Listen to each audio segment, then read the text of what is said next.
Okay. All right, good afternoon. I'm Kevin Cornelius, writer of the Renegade Hound adventure. And for the sake of this presentation, I'm going to be telling you a little bit from my character's perspective. And my character is Casey Varleo Furman, excuse me. Okay, the capstone is issued to every student here as one of their final projects. And basically, we have to create a project that inspires us, choose at least one drafting program to work with, which you can use either Rivet, Inventor, AutoCAD, and it's got to have some kind of a challenge to it. That was presented to us as our get-go. So during the first meeting, Kara asked us, start thinking about something you'd want to do. So I like airplanes, and I had a custom one in mind. And basically, I wanted to take an F-4 Phantom, take its primary wing, flip it upside down, use the wingtips of the concept of the XB-70 to have them fold up and down, and have it all fit on top of an F-18 Hornet with a dual cockpit. So I also said, okay, I've got the idea. What would be a good scale? Because I'm going to try and print this into. So 1/48 scale instantly came to my mind. It's big enough that you can handle it. It also has a lot of detail that you can put into it, and it shouldn't be that fragile. Plus, I miss the old days of models, where you could actually have wings that moved, you could have props that spun, landing gears go up and down. So I figured, why not give it a shot and make this plane do everything that the models of old used to do? Well, about 5 weeks in, when I met Kara for the halfway project, I said, okay, Kara, I'm almost done with my project. I've got my plane built, I just need to work on the moving surfaces. So she goes, well, how'd you move something like that? And without even thinking that this would be added in, I go, well, I know that Spirit Aerosystems, or formerly Boeing, takes these big flat cars, and they put the fuselage on one, and the tail fins, and a bunch of other pieces on another flat car, and shipped them down the rail line. She goes, well, that's an interesting idea. Why don't you do it? Oh, great. Now I added in a whole new train set. So I decided to take this in and create a whole new adventure in my story. And basically, it's a little bit of a fanfic and a crossover with Hanna-Barbera's SWAT Cats. I was a big fan of those guys, coming up with these crazy inventions, always do whatever the heck they need with their big bird, the Turbo Cat. So I created my character and a friend's character, and in my story, how this all begins is we come across this megalomaniac that's taken over the canine's world, and we're going to basically overtake him with the SWAT Cat's help. And after we finally do that and get everything normalized, but there's this other person that works in the military that we used to work at, and they want to now take us hostage or take our plane, so we have to go into hiding. I'm thinking, okay, I'll just have us fly off. Well, now thanks to Kara, I go, hang on a second, flying, you might run out of gas, too many issues, we'll use the train. So now this train has been incorporated as a whole new adventure into my story. Okay, my set consists of 9 total items here, 1 locomotive, 6 flat cars, a caboose, and of course, the plane. The locomotive here is a -8 locomotive. It was originally found in the scrapyard for them, and it had a diesel engine in it, and a diesel engine that's rusted up, so they dig around in their scrapyard and everything, and they gut it and turn it into a turbine engine, so it can run on the same fuel as they're going to need for their airplane. This engine here has directional lighting. It also has a huge cooling vent to keep the engines cold, because as you know, eventually everything heats up. So it takes the air and is definitely cooling it down. Up next, right behind it, is a 40-foot boxcar. This is host to Casey's shop. It basically is a repair shop for anything and everything he has. It's got a few machines inside of it. It's got parts. It's just an all-around handy shop to have. It's a 40-foot. Both boxcar doors will open and slide. It's a single door. It's pretty standard. Another thing they found is a gondola.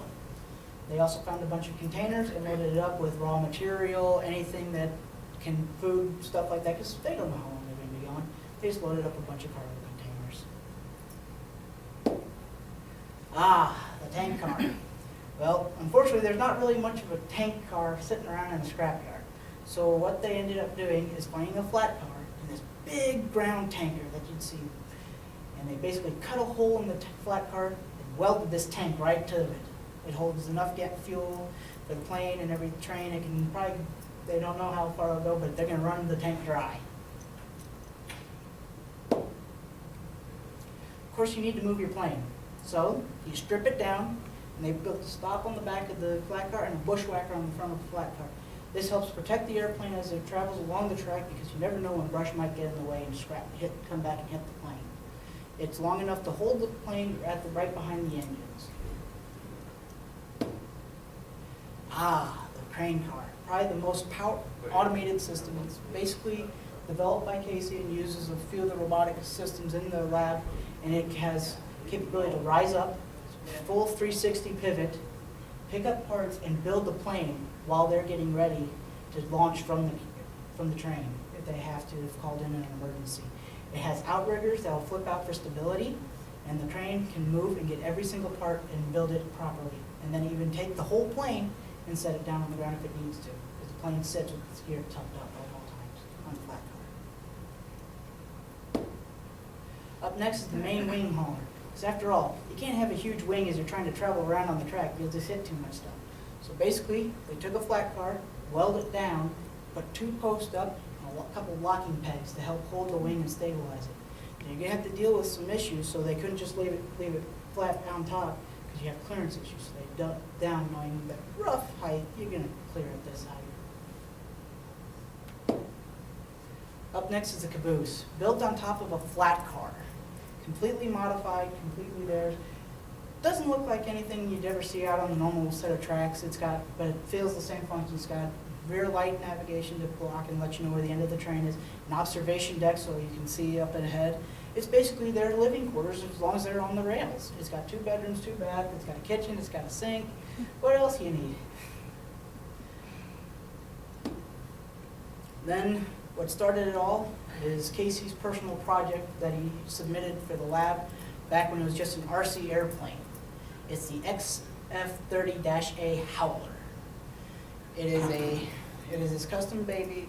It's twin seats. The wingtips will fold and everything. The rudders have the logo. But the big thing that everybody knows about this, or really nobody knows about this plane, is its signature sound. Because everything's got to have something signature. When the engines first fire up, it sounds like a wolf howling. That's why it's their logo. That brings it in. It really signifies their plane. Also, when it comes in for a hard dive, it'll roar up again and howl in the night.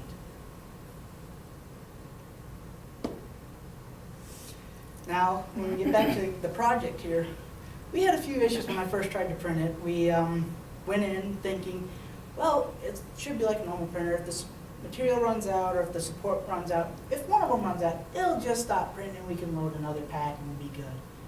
Unfortunately, that's not what happened. It would go until both were out. So we have issues like on this car here where it actually ran out of material and just stopped printing until the support went out. We also had issues with durability. These little pieces here are just too flimsy with this kind of plastic, so they just snap. So it required that we go back, re-beef up parts, and of course the big thing of all is tolerance, because this thing is a pain if you mess up those tolerances. We also learned that from it, it may say 12 inches height, but there's actually hidden little dimensions. We also learned that the plate size matters when it finds home. It may say 12 inch or 10 inch base, and it does mean exactly 10 inches. If you go even a tiny bit over, it refuses to print and you'll have to scale it down. It was crazy. And here's a comparison picture between the two of them. You can see all nice and shiny colors from what I can build in the program and how it actually prints out and lays out on the track as well as over here. Thank you for your time. Are there any questions? What'd you find most challenging about the design? Getting it to actually work in the printer. I mean, again, we've had this engine, for example. We had issues where I had to cut it in half to fit it into the printer because it was too tall. The first time it printed, it cut the nose off a little bit, so I had to adjust to making the printer. So it was taking my designs again to work with the printer and to handle the tolerances of the printer. Okay.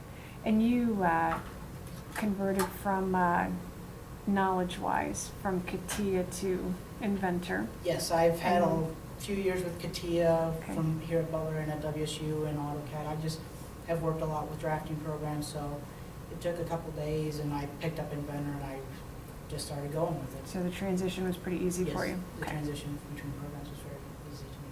Good. And as far as putting all the other equipment on the train, how was that process? Was that pretty smooth, or? We had couple little issues again with tolerances just going in. When I built it, I had the pieces and I measured them out and I added about a 1/100th of an inch each way just to give it a little bit of a flux fit. And I'm glad I did because some of these parts are very tight fit into their cars. Mhm. Good, good. And then I also did the Butler set in the half scale for HO because I did the main set in no gauge. Good, good, okay. And you're gonna show it to us? Yes, I have it actually working. It does Me? actually run on the track. Okay, hold on 1 second. See if I can.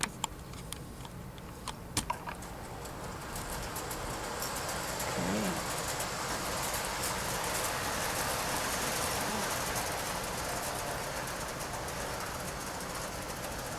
If you hit the lights, you might actually see the lights on the side of the cars. And if I get a little bit of view. Hang on, I'll bring it over here.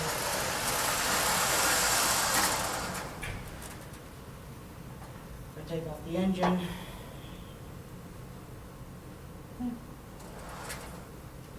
can actually see the cars do light up that actually are supposed to have lights.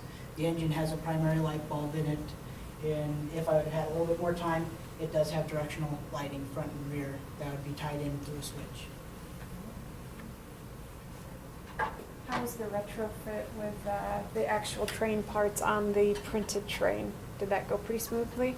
Putting the wheels, the base, the... From the first print, no, because I had a couple hole size issues. I used one set of hole, I used their set of measurements for the hole size, and it was slightly different from the trucks I was ordering. Okay. But when I went to get to the actual print or the final, secondary print, I had those trucks and I had better knowledge of what they were, so I went in and edited Okay. the whole. Okay, good, excellent.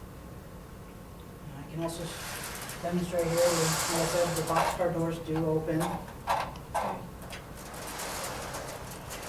How did you do the boxcar doors with the 3D print?